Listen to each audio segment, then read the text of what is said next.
Bismillahirrahmanirrahim. Assalamualaikum warahmatullahi wabarakatuh. Salam dan bahagia. Bapak Ibu guru hebat, kali ini saya akan mencoba sharing terkait koneksi antar materi, kesimpulan dan refleksi modul 1.1. Terkait refleksi filosofi pendidikan nasional, pada kesempatan kali ini akan saya sampaikan kesimpulan dan penjelasan mengenai pemikiran-pemikiran Ki Hajar Dewantoro.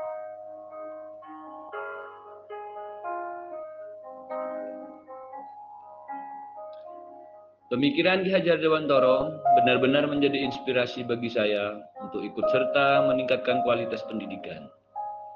Yang saya lakukan terutama di sekolah dan di kelas. Pendidikan dan pengajaran merupakan satu bagian yang selalu berjalan beriringan dan tidak dapat terpisahkan.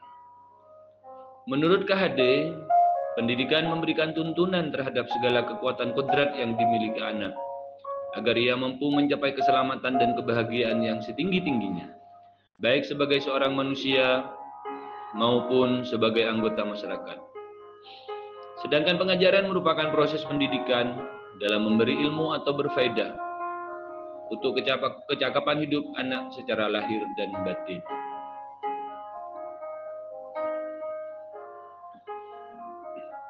KHD juga menjelaskan bahwa pendidikan adalah tempat persemaian segala benih-benih kebudayaan yang hidup dalam masyarakat kebangsaan. Inti dari filsafat pendidikan KHD adalah perubahan pendidikan harus terus bergerak berdasarkan kodrat alam dan kodrat zaman.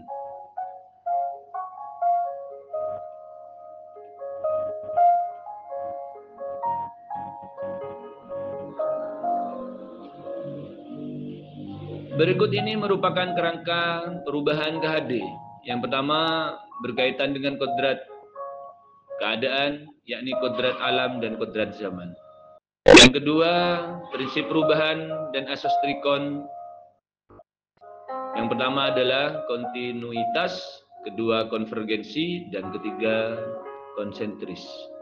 Dan apa yang diharapkan harus berubah adalah budi pekerti bagi anak-anak didik kita.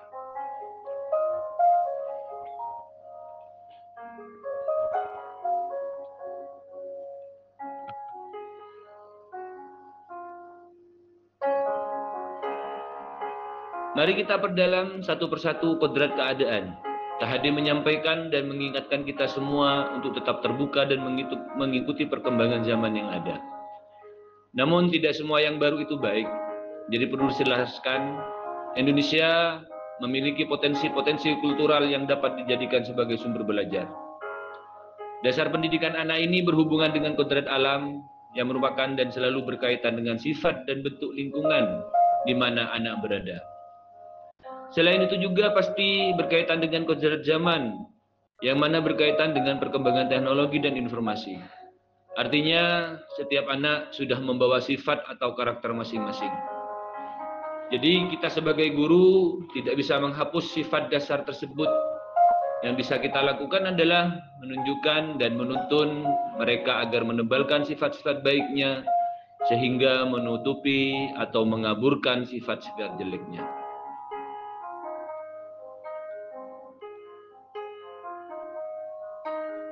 Selanjutnya ini merupakan prinsip perubahan KHD. Tiga asas ini dikenal sebagai asas trikon, yaitu yang pertama adalah continue. Artinya pengembangan yang dilakukan harus berkesinambungan, dilakukan secara terus-menerus dengan perencanaan yang baik. Suatu kondisi yang baik tidak mungkin dapat dicapai dalam sekali waktu seperti membuat mie instan. Yang kedua adalah convergent. Artinya pengembangan yang dilakukan dapat mengambil dari berbagai sumber di luar, bahkan dari praktek pendidikan di luar negeri. Dan yang ketiga adalah konsentris, yang artinya pengembangan yang dilakukan harus tetap berdasarkan kepribadian kita sendiri. Tujuan utama pendidikan adalah menuntun tumbuh kembang anak secara maksimal sesuai dengan karakter kebudayaannya sendiri.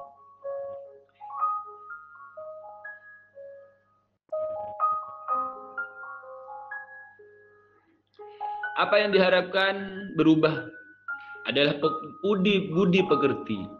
KHD menyampaikan budi pekerti merupakan keselarasan atau keseimbangan hidup antara cipta, rasa, karsa, dan karya. Keselarasan hidup ini adalah keselarasan hidup anak dilatih melalui pemahaman kesadaran diri yang baik tentang kekuatan dirinya, kemudian dilatih mengelola diri agar mampu memiliki kesadaran sosial bahwa ia tidak bisa hidup sendiri dalam relasi sosialnya. Sehingga ketika membuat sebuah keputusan yang bertanggung jawab dalam kemerdekaan dirinya dan kemerdekaan orang lain.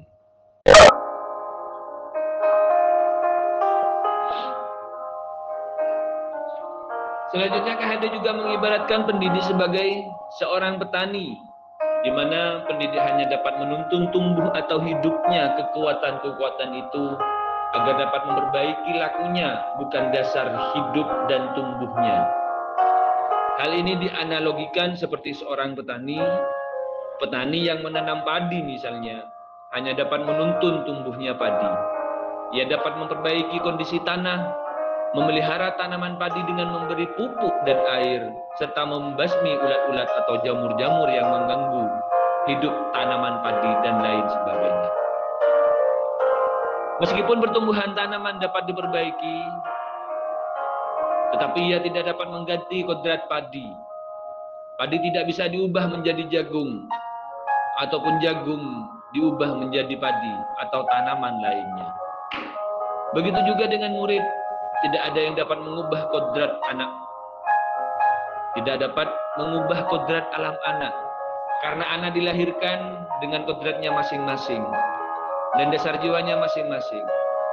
Guru hanya dapat menuntun bagaimana cara. Guru menuntun akan membawa pengaruh sangat besar terhadap tumbuh kembangnya anak.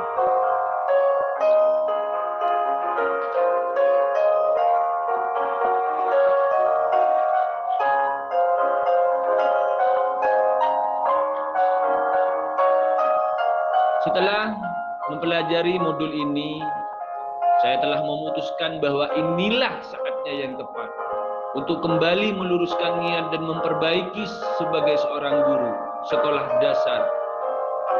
Perubahan yang saya rasakan, saya dapat mengubah cara pandang saya terhadap anak didik saya. Saya akan menuntun mereka mengeksplorasi pengetahuan dan pemahaman mereka dari pengalaman belajar yang mereka lakukan di sekolah. Saya akan tuntun mereka dalam mencari jati diri mereka dengan kodratnya masing-masing dan menjadi jati diri yang bermakna bagi mereka. Pendidikan harus berorientasi penuh pada kebebasan dari segala ikatan, dengan suci hati mendekati sang anak, tidak untuk meminta sesuatu apapun.